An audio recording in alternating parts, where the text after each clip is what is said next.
Hello everyone, my name is Pallavi और आज हम डिस्कस करते हैं क्लास 10 के कुछ सब इंपॉर्टेंट टॉपिक्स की बात। ज्योग्राफी में हम देखते हैं कि कौन कौन से टॉपिक कल आने वाले एग्जाम में आपके लिए क्या है इंपॉर्टेंट हो जाते हैं।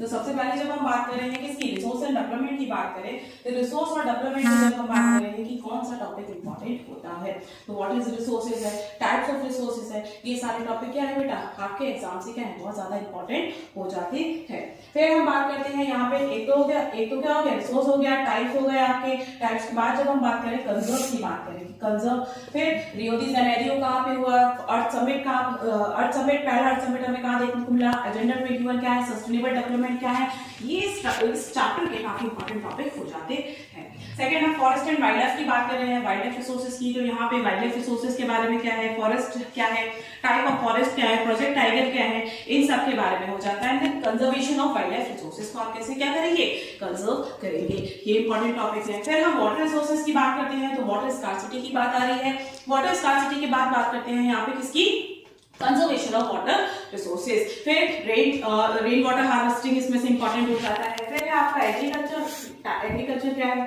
टाइप्स ऑफ एग्रीकल्चर क्या है, मेजर क्रॉप्स कौन सा है, स्टेपल फूड क्या है इंडिया का, तो स्टेपल फूड क्या है राइस होता है बेटा आपका, ठीक है। एंड यहाँ पे राइस की क्लाइमेटिक कंडीशन क्या है, कौन सा एरिया है। इसके बाद कॉटन की बात करते हैं, कॉटन का कौन सा एरिया है, कहाँ पे मिलता है। कॉटन को हम ब्लैक कॉटन के नाम से भी जानते हैं। मीन्स की कौन सी सॉइल इसके लिए सुटेबल होती है, ब्लैक सॉइल इसके लिए सुटेबल होती है। फिर मिनरल एंड एनर्जी रिसोर्सेज की बात करते हैं तो यहाँ पे कौन कौन से मिनरल्स होते हैं, मिनरल्स की डेफिनेशन क्या होती है, कहाँ पे पाए जाते हैं, कौन से इंपॉर्टेंट मिनरल्स है, magnetic and non magnetic, conventional non conventional, इन सब के बीच में क्या डिफरेंस आएंगे ही आएंगे। आप नोट कर लीजिए बेटा, यहाँ से आपका कल एग्जाम के पेपर में आपको क्वेश्चन जरूर देखने को मिलेगा।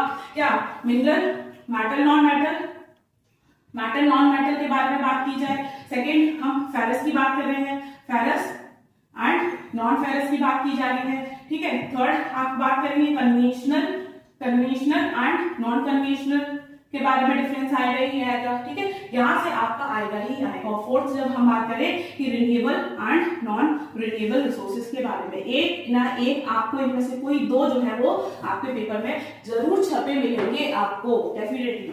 और इसके बाद है आपका मैन्युफैक्चरिंग इंडस्ट्रीज। यहाँ पे इंडस्ट्रीज कौन कौन सी मेजर इंडस्ट्रीज हैं वो सारे आपको देखनी पड़ेंगे। फिर है आपका fifth lifeline of the national economy. ये ओनली मैप में जब हम बात करें तो यहाँ पे क्या इंपॉर्टेंट हो जाता है, कौन कौन से मेजर पोर्ट्स हैं, कौन कौन से हमें जो है वो रेलवे देखने को मिलते हैं, कितनी रेलवे लाइंस हैं, इन सब के बारे में डिफरेंसेस आपको देखने को मिलेगा। तो ये हो गया आपका बेटा क्या पूरा ज्योग्राफी का कि आपको कौन कौन से टॉपिक पे ज्यादा फोकस करना है, कहाँ पे आपको ज्यादा रिवाइज करने की जरूरत है। Okay, thank you.